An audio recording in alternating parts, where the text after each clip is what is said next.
Good morning, my friends. Today, on Leaning In with Ann, we are going to talk about kind of a touchy subject. What do you do when God doesn't show up for you? How do you handle having faith when He doesn't want to give you what you want, if you will? That is the subject today. I'm Ann Ferguson, and this is Leaning In with Ann Live. It's a walk and talk that I do on weekday mornings as I walk around the park and get my exercise in. I'd encourage you to do the same. So, when I heard this comment, I asked God to save my marriage, and He didn't. It hit my heart like zing. I remember so well that feeling, and I remember the feelings of just everything on my shoulders and God not showing up, and yet being afraid not to be faithful, because that feels like it would be more scary, although nothing was happening as I was faithful. It's quite the quandary.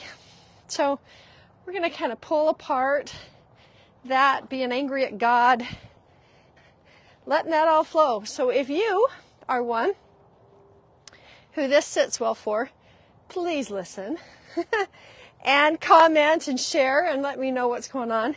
And if you have a loved one who is struggling with their relationship with God right now because of some big old crap that's happened in their life, I invite you to listen. I invite you to share this.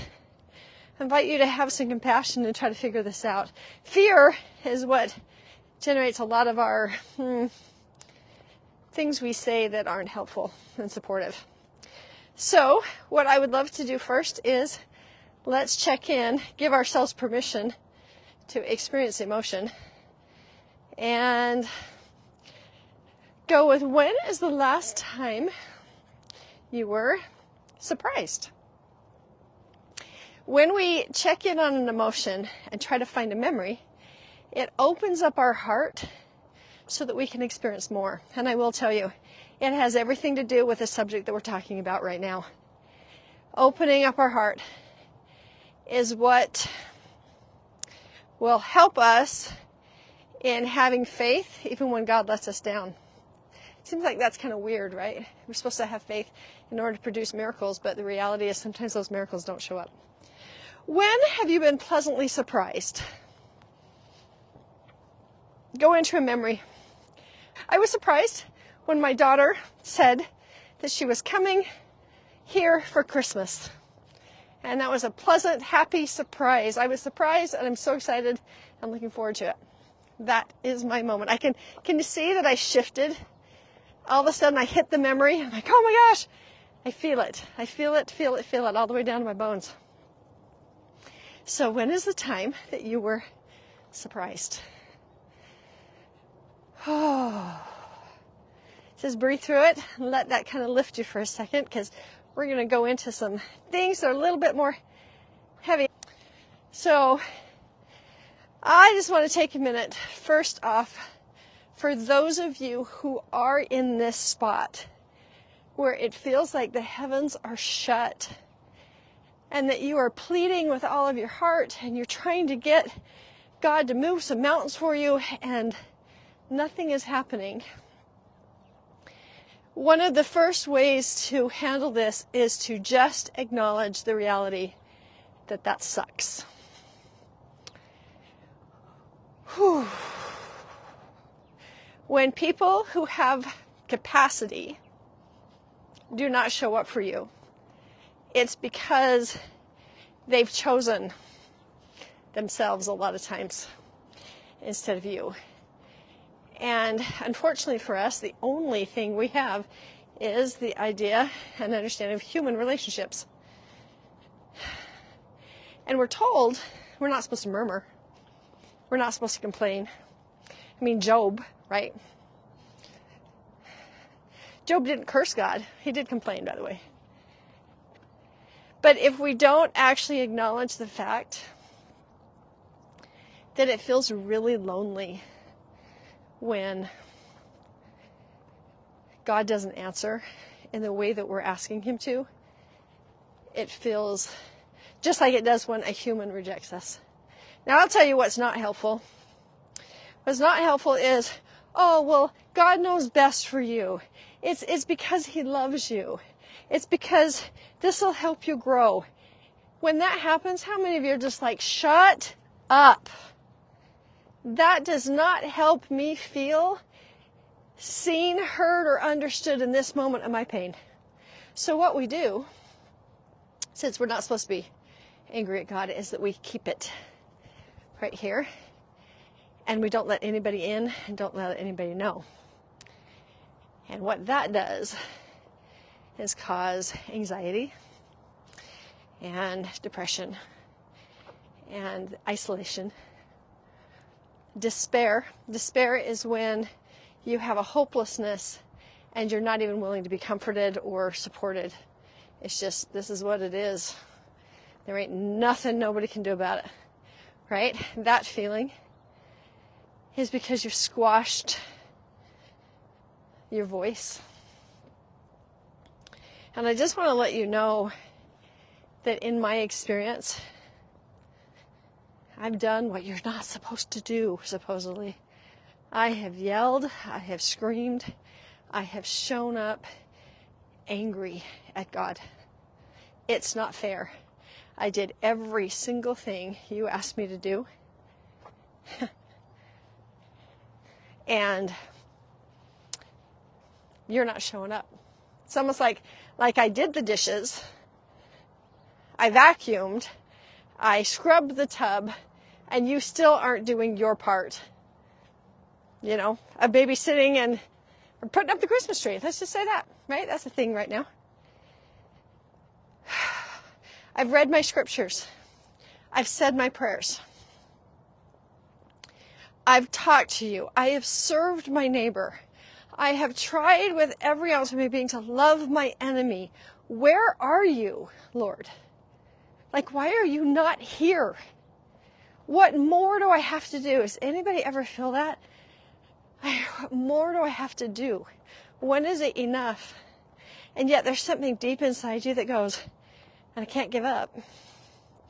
Meaning I can't walk away from the fact that God is real and there is faith. Right? So step one is just to admit it. You're angry. You're angry, you're angry, you're angry that God did not show up.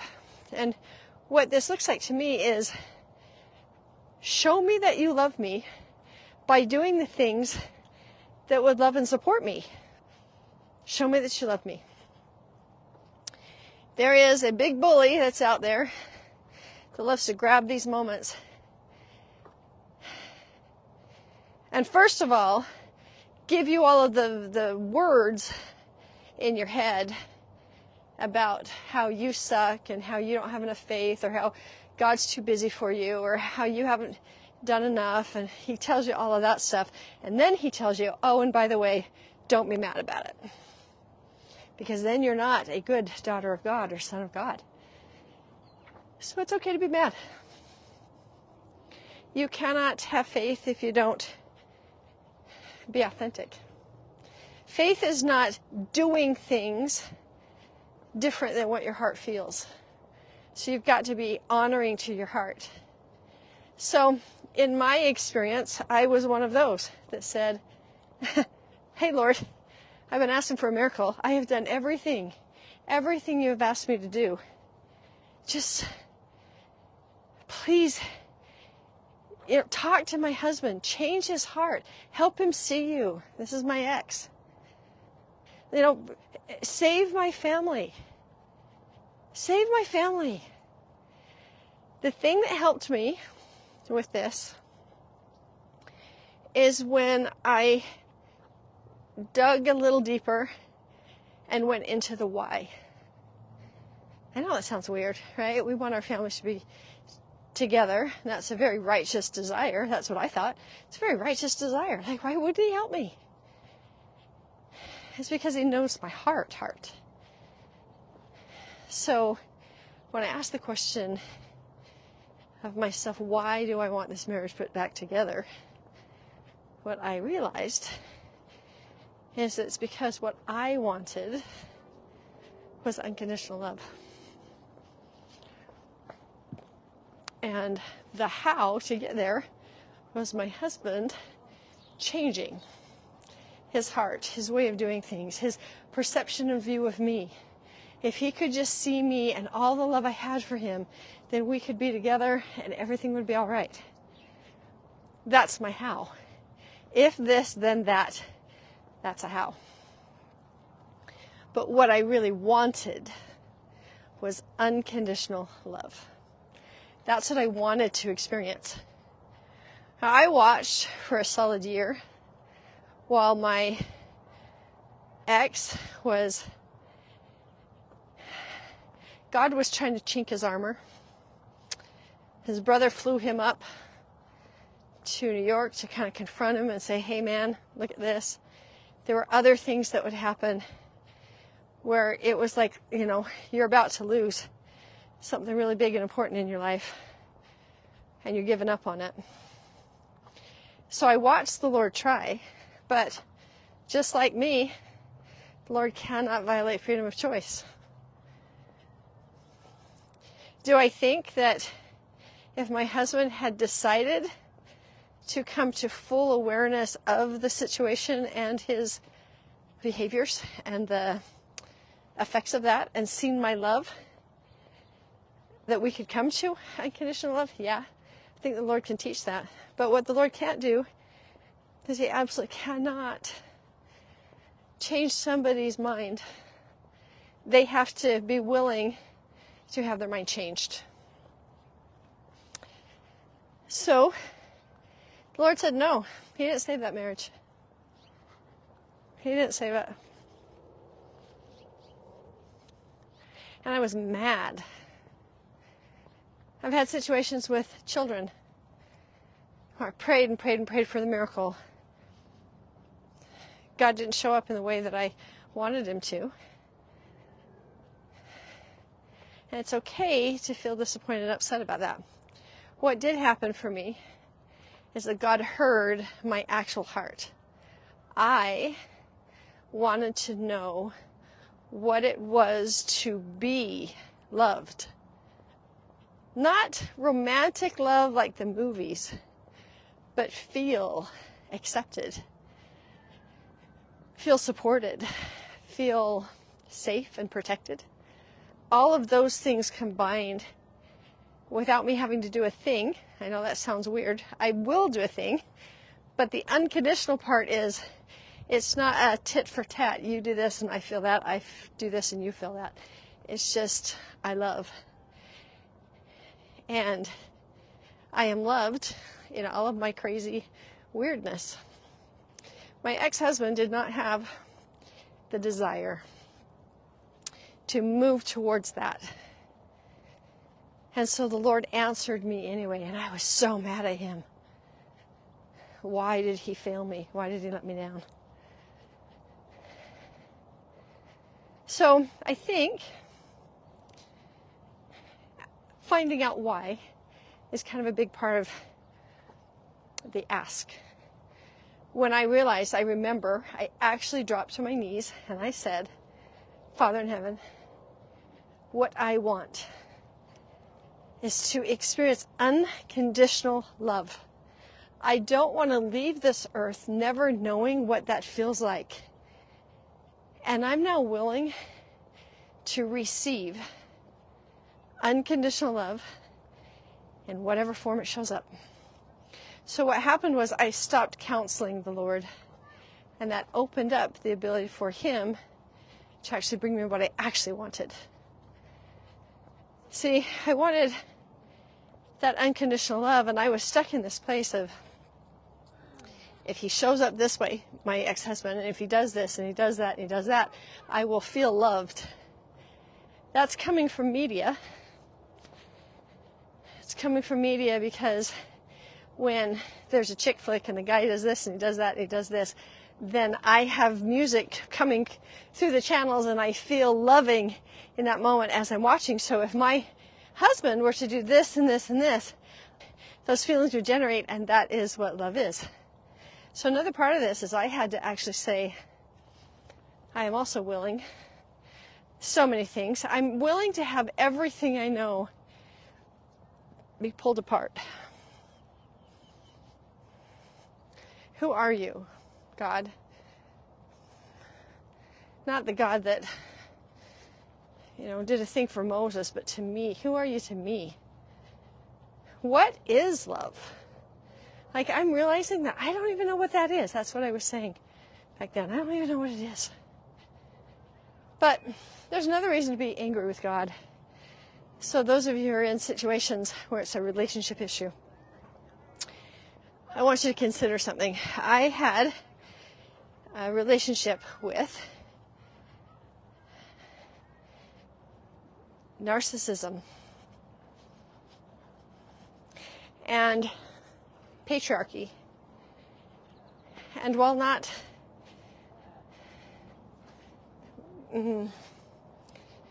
intentional, I bought into the fact that as I was raised, that to hold my man in high esteem would be to do what he says and follow his lead and not discourage him and lift him up and all of those things, not be a trouble or a burden. And when I got my own voice and I started to go, you know what though, this is what I feel, this is what I think, this is what I would love for you to hear and to know about me so that we might have a relationship. That didn't sit well with a narcissist. And I was raised by a narcissist as well, my dad was. And so my opinion and view of God was that. So when I broke from those very unhealthy, emotionally abusive relationships, there was a part of me that actually categorized God as part of it. Wasn't conscious. But if I was to obey my husband, I was okay. If I'm to obey my God, then I am right before him. See how it kind of intertwines? If I'm supposed to wait and listen for leadership from my husband, who's actually not listening to God, then I have to wait for God to lead me into the next thing. And I'm not saying that's not true, but I felt unseen, unheard, not valued by both. And it wasn't until I started to hear my own voice. That's why this emotional stuff that we do in the very beginning of my walk and talks are so important and valuable, because I have to go, you know what surprise feels like to me? Feels like when I get a call, my daughter's coming she's coming for Christmas. Now my now husband, Tom, he could feel surprised in a completely different way, and he's not wrong. And I can witness, oh, that's what surprise looks like to you, because I'm not tied emotionally into being the same, being in agreement. In my first marriage, if I agreed with him, we were a united couple. And I didn't speak about what mattered to me. The reason why this matters in this whole quest about God is because I didn't believe my husband would show up for me. And I sure as heck didn't believe that God was going to show up either. Till I got rid of my perceptions about who God is, about how he operates with me, and how he loves me. Now, I will tell you this. I had to step away from relationship with, obviously, my ex, and I actually stepped away from relationship with God as well. It was almost an unraveling. Like I needed to feel him, but not in the way that I've always thought that I should feel him, if that makes sense. That's called a faith crisis for a lot of people. And the thing is, I was still connected to God. I still believed that there was a being. But the expectations of me showing up a certain way and doing certain things so that he would love me, that's what I got rid of. And I started to have a relationship with him. but in a completely different way. I felt guilty. I felt ashamed. I felt like it was wrong. And if anybody found out, then, they would judge me. But I was getting down to the essence of me and my God and what that looked like. Then there was a moment where he's like, okay, sweetie, I know that you've stayed spiritual. And I know that you've kind of shifted and changed, but we've got to get back to the things that will bless your life the most. And when we get back to it, I'm going to change your whole perspective about what all this is and what it means, so that I can literally just bless you. Because I was actually blocking God from moving my mountains because I wanted him to move my mountain in a certain way. And if he didn't move it that way, then he just wasn't there. So I had to say, what I want is this mountain moved. And I am willing to experience that mountain being moved however you would love to remove that mountain for me. I'll move my feet when you say, which is so different than what I used to do.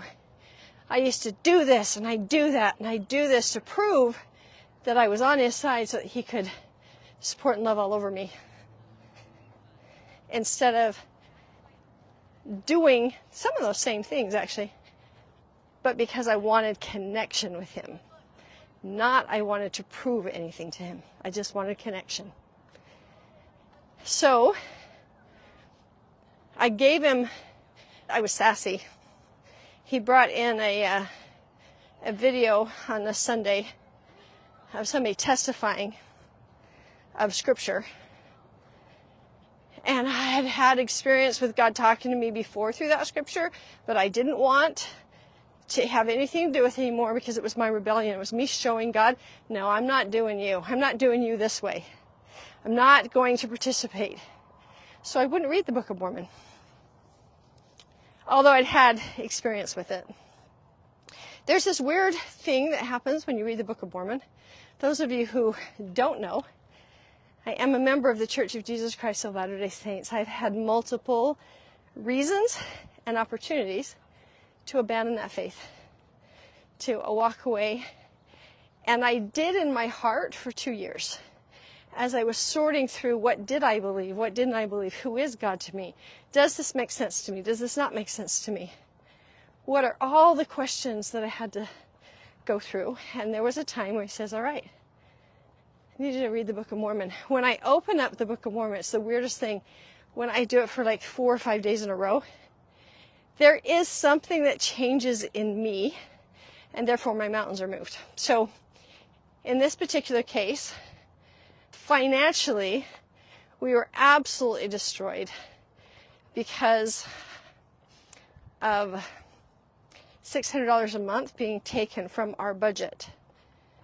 And it was not planned. It came out of nowhere and it completely destroyed us. And Tom had hit a really deep depression. I was trying to help my son, who is very high functioning Asperger's, and the school was beating him up, and I was watching that kid just melt. As he was 7 years old, he was getting so beat up emotionally, and I was panicked, and I'm like, God, can you please just help? Just help me. And I felt like every idea that I had and every turn that I made, it just compounded the mess. Like, it was awful. It's like God wasn't even coming through. And then we had a lot of fighting going on with my kids, disunity. I mean, they were just nasty with each other and doing things that were really, really, really mean. And I was just done. I'm like, I give up. I don't even know. I'm done. And in rolls this TV. That's how they did it. It brought a TV into a meeting room, and we all watched this video, and I was mad. I said, all right, God, look. I hear what you're trying to get me to do. You rejected me. You've rejected my pleas for help. You've rejected my faith. You've rejected all the things that I'm telling you that I need. And in return, I've rejected you because I want you to know it. I'm not happy. But I hear you today. And in my head, what I said is, I will give you 1 week. You get 1 week of me following this particular nudge of going back in and reading. But you have got to do something.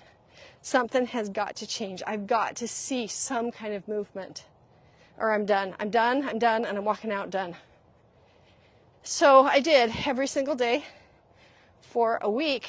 I read 10 minutes. And nothing in my outside circumstances changed at all. Internally, there was this ever so slight little shift of not being in so much worry and so much pissosity. So I gave him 2 weeks. You get 2 weeks out of me. And nothing changed. Although I was handling things better, like the situations were not burying me the same. And then we got into a month.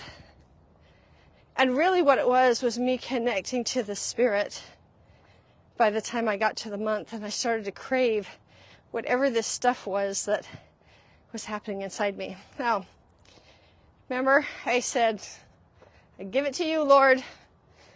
I give it to you.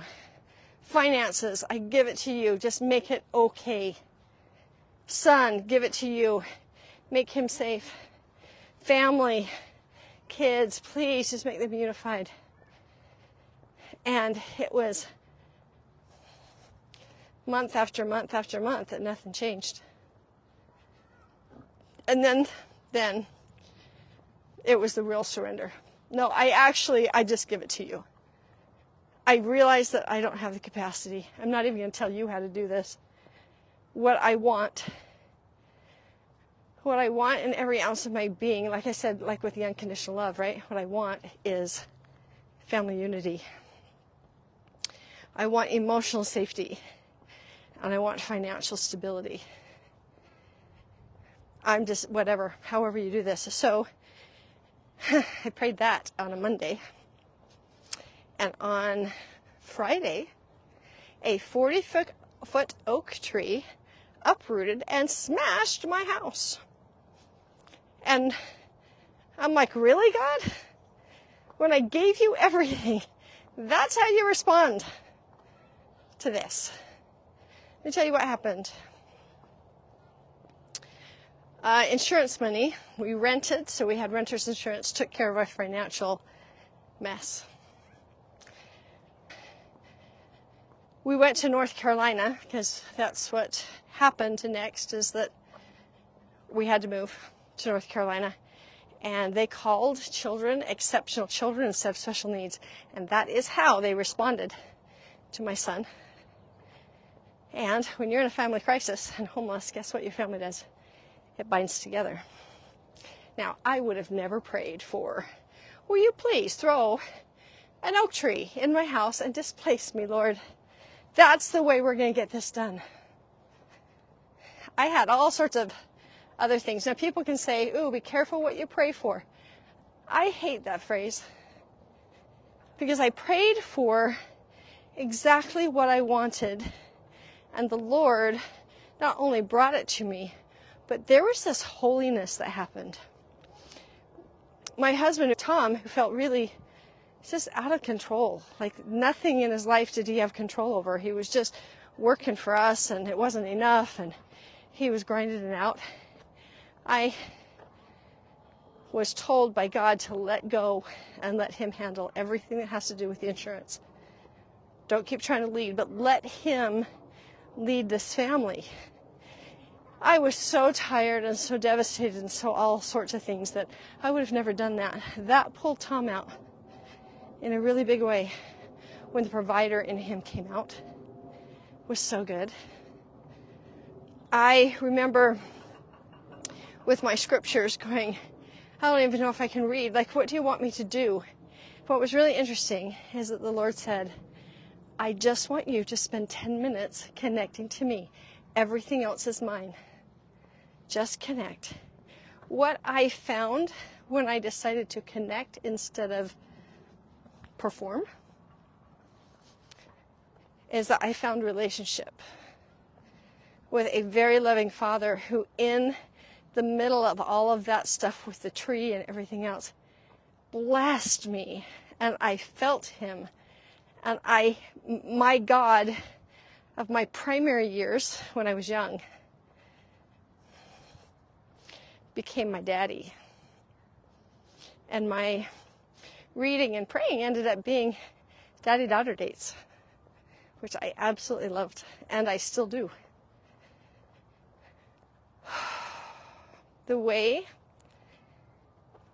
to have faith to move mountains, move the mountains, is in connection to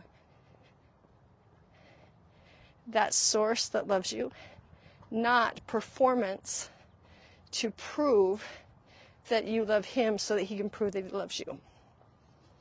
That's the biggest thing, is finding connection. So allowing yourself permission to be really angry. Allow yourself permission to be very confused. Allow yourself permission. Say, it's okay that I'm confused right now. God isn't talking. It's okay that I don't dare to dream because all of my dreams have been dashed. It's okay. It's totally okay. I love the Lord. And when I'm willing to be fully exposed to him and said, hey, Lord, I'm really mad at you right now. Think about relationship for a minute. You ever gotten in a fight with your spouse or your kids? And did you find your way through it? That is relationship. But you got to be real. And so saying, look, Lord, I do not understand what you are doing. And I'm really, really mad at you that you did not show up. And I need you to see me. Not, I'm going to show you that I'm mad, like not reading and pushing you away. I actually need to communicate my displeasure and my pain. I'm not okay. And I need you to know that I'm not okay. And I don't even know that I want to follow what you want me to do to be okay. That seems really scary. So I just want you to know that I'm not okay, that I'm really angry, that I am confused, that I'm hurt. I don't trust. I feel broken.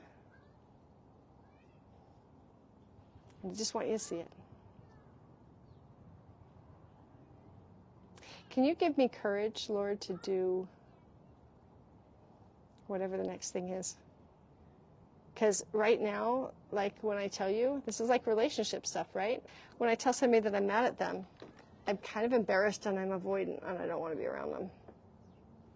Hey, God, can you do something within me that says we're okay, even if I'm mad at you?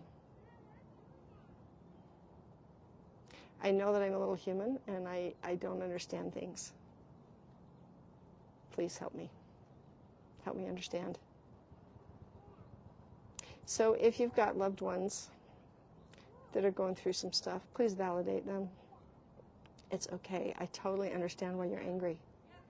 I totally understand why you just don't even believe in dreams. I totally understand why you're stressed and why you're upset. And it's okay to feel all of those things. And then say, when you're ready, let me know what I can do to help. That'll be good. Give people permission, because then on their own they will start to have faith. Everybody left me alone, and it was the best thing for me, so that I could find relationship with God. Every time somebody else stepped in, I wanted them to rescue and save me, and I didn't have that relationship with him. So I don't know if this was helpful to anyone. I sure hope it was. I can attest to the fact that God does love, and that it's completely different than what I ever thought love looked like. I can absolutely attest to the fact that when I'm willing, He will teach me how to hear Him. And when I hear Him, even when I don't follow through with what I've heard Him say, He's not mad at me. I didn't disappoint Him. I didn't let Him down. He's like, at least you heard me. I'm just really, really happy that you're learning how to hear me. Someday you might want to experiment on what I'm telling you. That'll be fun. That's the relationship with God. So I strongly suggest that you ask Him, what do you sound like to me? Who are you? I'm willing to give up every ounce of understanding I have, every perception of who I think you are. I just need to know you. And that will happen for you. If you would like some help. One of the things that a mentor does is a mentor is just 3 steps ahead. I am a few steps ahead in this, and I've written the course, Igniting Your Belief. Not your belief in God. You believe in Him. You believe that He can. Do you believe that He will for you? That's the question. And I can help you discover week by week, little teeny little tool by little tool will shift you into relationship. And let me tell you what happens when you have a relationship with God. You're not afraid anymore. You're not worried the same. You have a peacefulness and a love for yourself. And for those who are kind of crazy and don't know that they're loved by God, it totally changes you from the inside out. And the relationships that you're praying about, they will change. They will totally change. In 3 months' time, actually it takes about 5 weeks for the change to really start to happen, only 5 weeks in, and you can watch your relationships start to connect. And you start to give more grace, and you start to feel more loving inside. Not just showing what love looks like, but actually feeling loved.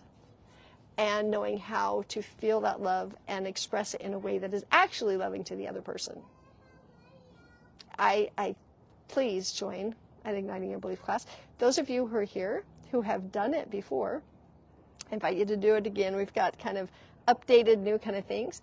If you have taken it before from another mentor, I encourage you to take it from me, because I would love to walk with you. Now, there are lots and lots of mentors that I've trained that are brilliant and can walk with you in this. I just had lunch with somebody yesterday who went, her mother just died, her mother had Alzheimer's, and she says, these tools, the things that you've taught, I wasn't her mentor, somebody else, but the tools that she says are in this program have gotten me through this whole experience of her death and the things that I have to do and helping my dad and me staying present instead of dissociating.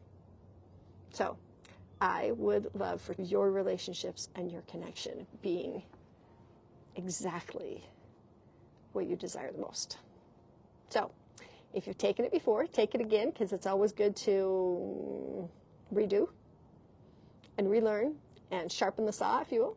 And those of you who have not, welcome to an experience that is unlike anything you've ever had, and I guarantee you it will change you for the best. That's it. Everybody have a really great day.